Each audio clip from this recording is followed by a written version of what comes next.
Sumpah, aku ora iso ngene.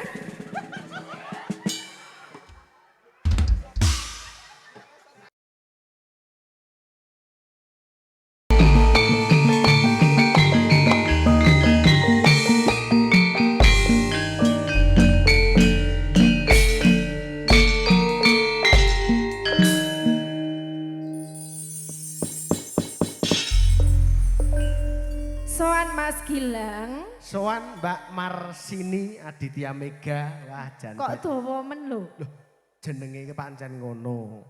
Marsini Aditya Mega. Nama panggung Marsini. Mbok yo diganti to, Lah Dik. apa? Jenenge iki po Monica. Mosok penyanyi kok jenenge Marsini ora. Lah napa lho kuwi wewen kok tiang sepuh biyen kok. Oh ya terus diganti. Kaya to Endah Kolalo iki lho. Asline KTP Waginem ning piye carane iki nek nang ngarep ya paten kita apik ngono lho. Alah jenengan kuwi lho ning kene iki lho gilang-gilang. Ning kono rak ya ning Sleman kono rak ya gur paino to. Ora apa-apa to lak ngrejekeni gilange ngono ya. Ngatur ketelangan suka donga pamuji iki Pak Bardi sekalian Pak Suroto gadah hajat tasakuran dalem ingkang kados ngaten gedhe tenan. Lah nggih, elok ya Mas. Cagake loro ngarep kae jan ku lah gedhe-gedhe tenan cagake. Ora kalah karo ngomahmu kae. Zulah toh. Ora kalah tenan karo omahmu kae ora kalah cagake. Nggonamu kae cagake. Apa malah nggonamu kae cagake papat ya? Ngarep loro, mburi loro, pring petung doyongke. Wah sia-sia lho. Lek jare rencana arep mbok geke omah. Jane iki aku iki ndek rencana. Ora ujar ora kaul, aku arep gaweke omah kowe. Tur nek kowe iki gelem dadi garwane ingsun. Nah, piye? Loh, kowe iki ngenteni apa to? Penyanyi golek duit gampang rondo lho.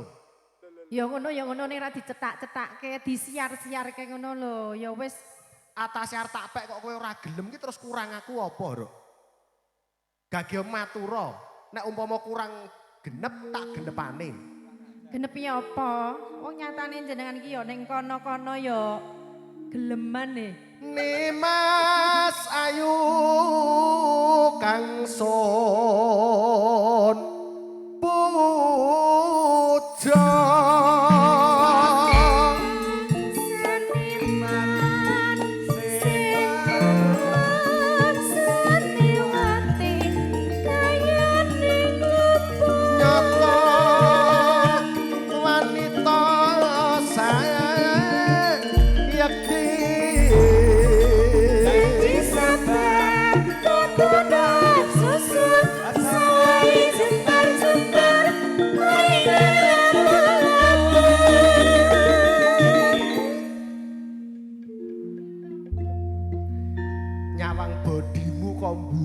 kok ngarep.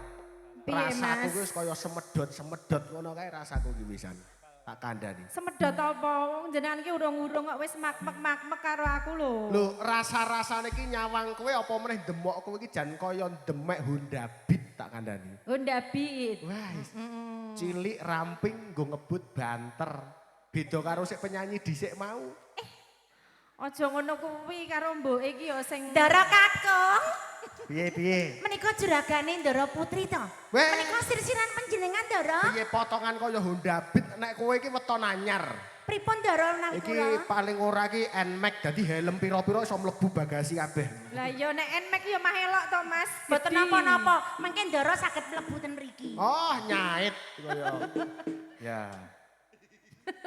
Emban Wonten dawuh Ndara. nyawang ana pinggir tamanan. Lah kula ndereke Gusti Putri. Ora tak keparengaken nyawang kono kae sike. Mengke Gusti Putri njenengan hohihe pripun? Santai wae tak hohihe kok kowe tak ruwi ben pengin. Gusti Putri panjenengan kula tilar saged napa purun napa mboten? Mboten. Ora masalah nek aku hohihe karo Ndara Putrimu, engko ben kowe kopoh-kopoh, ora masalah. Mbok ora sia-sia ngono karo mbok emban iki. Wong ayu son puja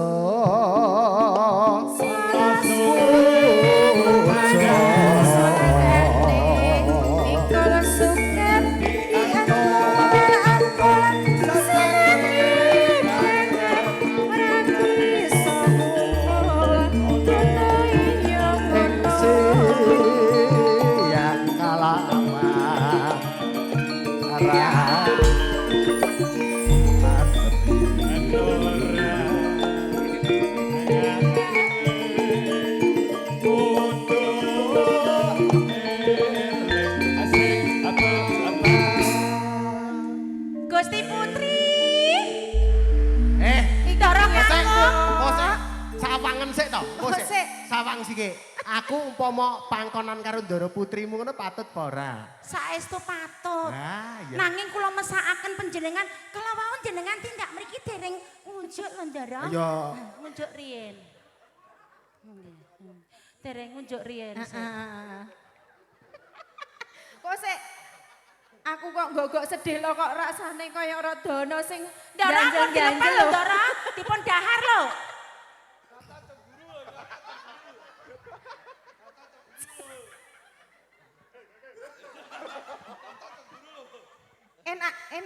Enak ora?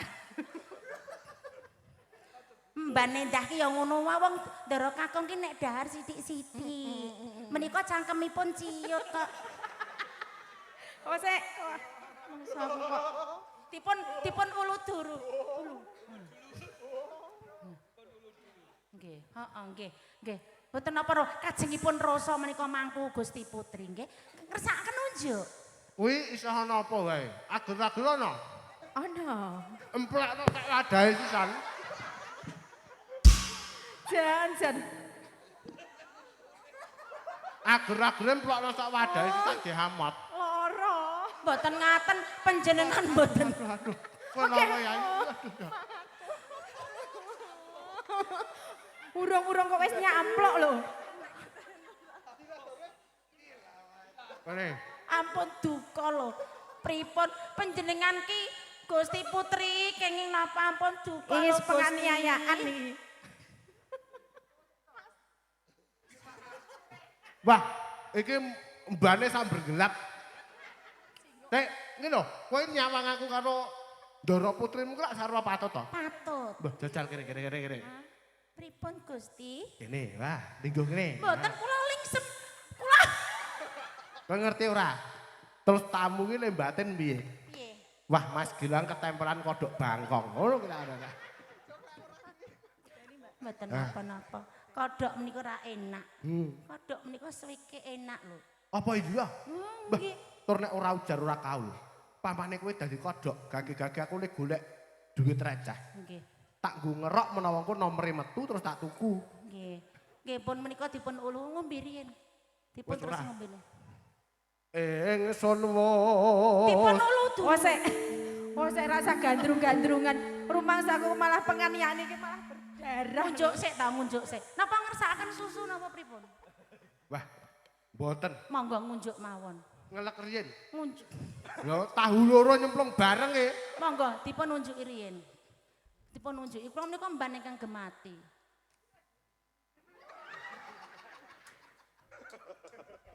Wah, rusah iki. Sujune tuwa, enom ngono tak klekarke. Nah, tuweke arep ngopo? Ngene, Mban.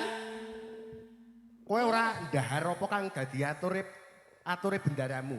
Pripun Gusti Putri enten Ora tak keparengake lungguh. Kono, lungguh kono madhek kono. kula.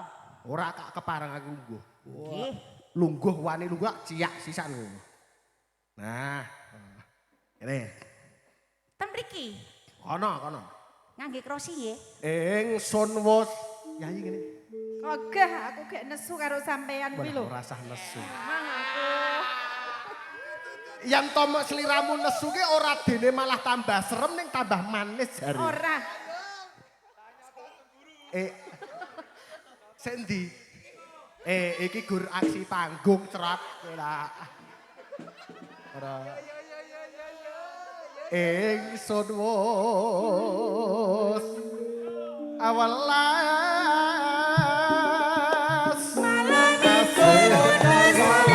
Panjer rapi. Ya ya ya. Ya ya ya. Sing senyum sing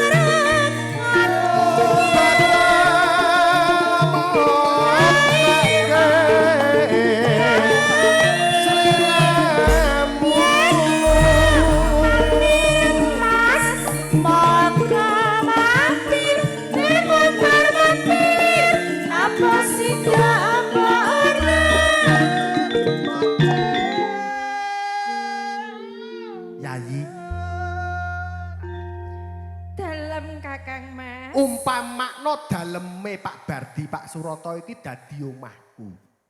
Ora ujar ora kaul kowe tak mulyake tak muktekake dadi prameswari dadi ratu ana omah iki. Ora percaya. Purwati. Purwati. Ora percaya. Nimas Purwati. Aku ya ora bakal pilih kasih marang sliramu nadyan tomban.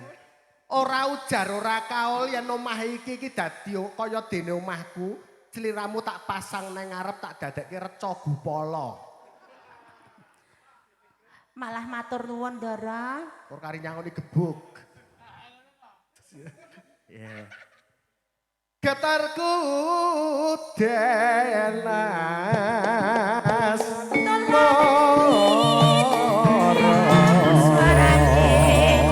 Kola suka diangkat senedi banget mariso kukul jangan ngolong ing siang kalawan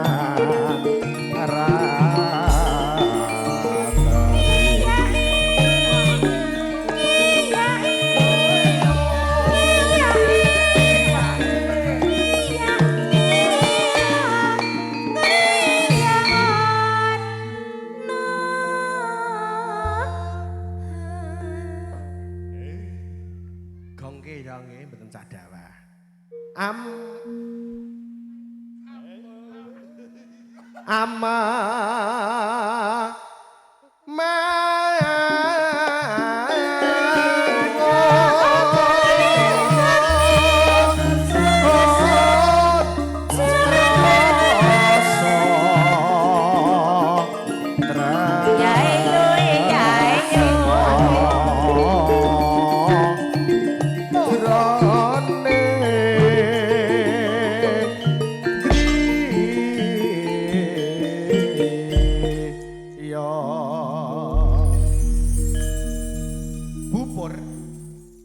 apa kowe mau ngerti nek aku ki sair keri mau ki jane kleru. Ya ngerti no. Terus jeneng wong pinter ki lak terus langsung gawe ukara dhewe sing kirane ki ngulu suku ngulu padane tekan gone. Kaya ngono kok njaluk tambahan undahan bayaran. Sing penting lak pinter. Lho, kudune Nimas ayu pon pondong ing tilam. Gusti Putri, Wis ra nganggo pondong-pondongan. panjenengan mang purun Gusti, panjenengan mangke nek mboten purun dipondong, kula mawon ling makili nggih. Yayi Cahayu. Wonten dawuh. Wanci iki sanyata nedya tresnaku ngregeng-regengi marang sliramu, langan suka langgam pun aturake Cahayu, nanging eling aturke ora ana kene Cahayu. Tak pondong ning tilam sari trepek mata lan kanca-kanca.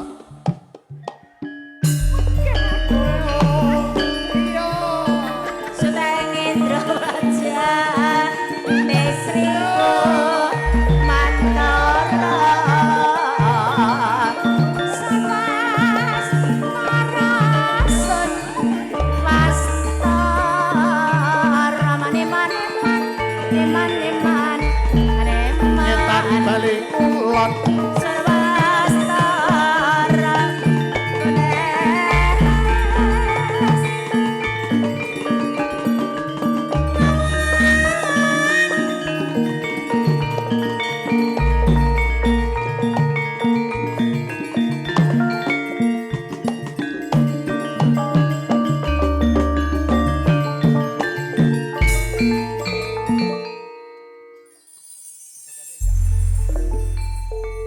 Menika sampun Mas. Gagat enjang wanci bangun pungun-pungun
Singgah, singgah, kala singgah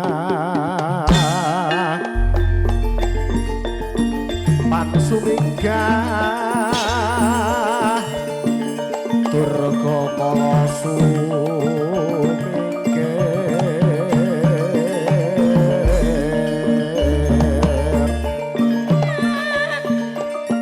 Sing asirah, sing asuku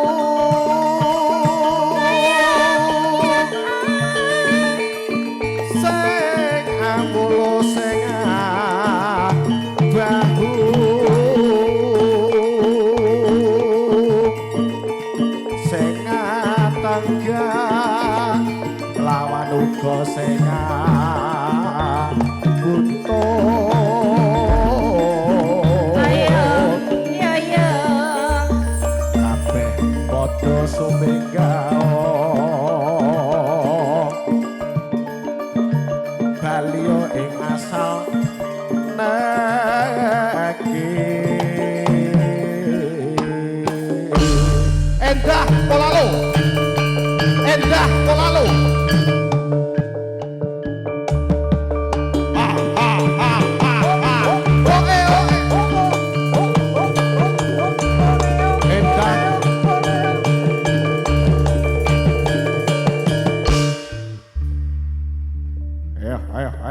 Maju kene. Aku nesu karo kowe. Le. Hop. Aku dino iki nesu karo kowe. Nesu piye? Kowe iki lho kondangmu ning jaba-jaba ki tresno mung karo aku. Ya. Lah kok ning ngarep moto aku nyawang dhewe. Kowe kok mondong-mondong Mbak Yuku karepmu piye? Kowe njaluk dipondhong oh sembada.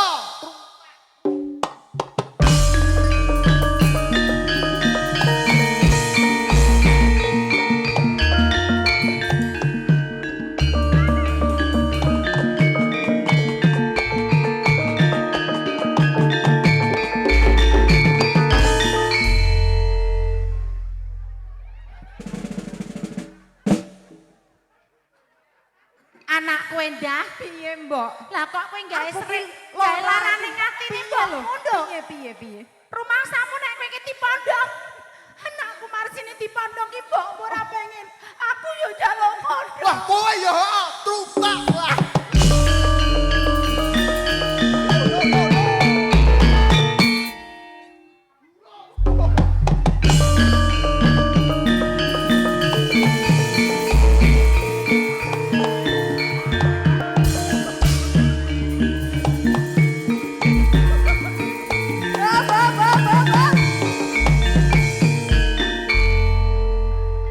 Sumpah, aku ra iso ngerti.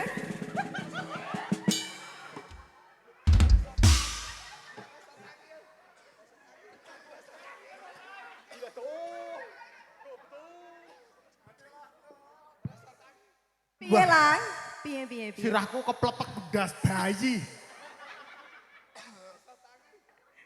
Piye? Iki iso tangi ora mbok Waduh. Wah, gak keplepek aku. Wah, gendong kono iso keblegan kok. Mek. Wah.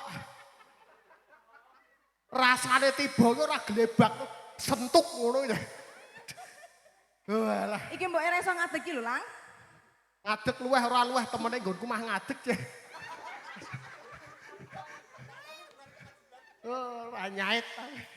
Jan. Lah kowe iki yo ngono mo. Tak kira kowe iki yo kuat mbopong mboke dadi piyai kakung ki sing pideksa ngono lho. Ora wis aku wis. Mbah Kakung ki lho sik piyaine ya gedhe ndong jenengan ya ora kuat. Wis eling. Ning aku mau mesake lho. Susuku sing kiwa ki ngentepi raimu. Lah iya aku terus waduh keplepek ora iso ambegan kae aku juga. Iki dadi miring lho penak nosik kuwi ora padha kuwi lho. Aku ki tenan lho ndah mau kahanan. Piye? Mulai karula keplepek kene. Iya. Arep tak sedot aku dosa. Iya, terus nek ora Nek ora kok yo mlepek aku. Wah ra iso ambegan kae aku, Pak. Walah, Mbok. Ora iki mau maine TJ kok penuh dengan gembira terus to. Oh, ditanggap ya seneng ngono. Iya. Bedane ngene iki lho, bedane.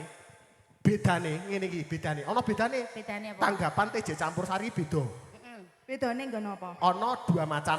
Ya. Bedane. Nek sik ndek gawe ngenyang, Heeh. ki ora gayeng. Tur nek sik dina iki kaya Pak Bardi, Pak Suroto, lendawi TJ iki blas ora ngenyang. Heeh. Pira-pira manut gayeng. Lah wong iki ngakone 6 yuta, ngakone 6 yuta pake malah ngundhaki 7 yuta mawon napa 6 yuta ngono. Lho, malah diundaki malah iki. Pak Bardi ku lho saking katahe duwite. Heeh. Campur sari TJ pinten? Sak paket niku mboten ngagem 6 juta. Oh kok murah men. Pun nek ngene kula tambahi 7 juta. Ngono kuwi. 3 dina. Ngono. Iki kok malah ngremok kancane lho kowe iki. Oh. Kok dikira larang tenan ngono. Ya. Iya. Piyayi kaya Pak Bandi ki termasuk piyayi sing idaman. Pak Bandi ndi? Pak Bandi kok Pak Bandi. Pak Bandi. Iki termasuk pria idaman. Ora kaya kowe kuwi. Piye? Agek ditonton saka omahe. Ya. Magrung-magrung. Oh, Ora gede. kaya kowe. Wong lanang kok gur nunut sing wedok. Apa ora ngisini-ngisini. Wong lanang ki ngomahi ngayani. Wah, wong ora mubadir iki kaya aku kok, Mbak. Lah kok iso? Loh, saiki Pak bojoku di omah kok aku arga omah dhewe. Oh. Kok malah omahe ora ono sing nggoni. Oh, ngono to. Iya, Lah iya to. anu wong nunut ngirit e. Dadi wong lanang ki sing iso dibanggake ngono Loh, kuwi. bojoku ku ora aku ki bangga banget. Banggane bab apa? Arang lho. duwe bojo wong lanang sing nang omah gelem tandang omah. Iya. Memeni cawet, kotang, klambi ora arang-arang lho kejaba aku. Tak andani. Alah lang ora sembodo kowe iki ning panggung kemaki ning omah gur kon ngumbahi, kon isah-isah, kon masak. Ganjarane seorang pria, Heeh. ganjaran pahalane seorang laki-laki itu ada di membahagiakan istri. Ngono. Saiki nek pamane ibu-ibu sing do lungguh kabeh iki. Iya. Pomo gawean ngomah bangsane ngejangan nyetrika ngumbahi ditandangi sing lanang. Jenengan iku do seneng napa mboten? Seneng lah kuwi ganjarane wong lanang iki ngono kuwi. Ngono kuwi to. Lah kowe ora tau dimulyake bojomu kok. Aku iki pal mentok karo bojomu nek aku dipisi. Lah aku ki ora padake wong riye wae. Aku ki ndek pembantu kok. Ora usah wong lanang ewaki ora usah ora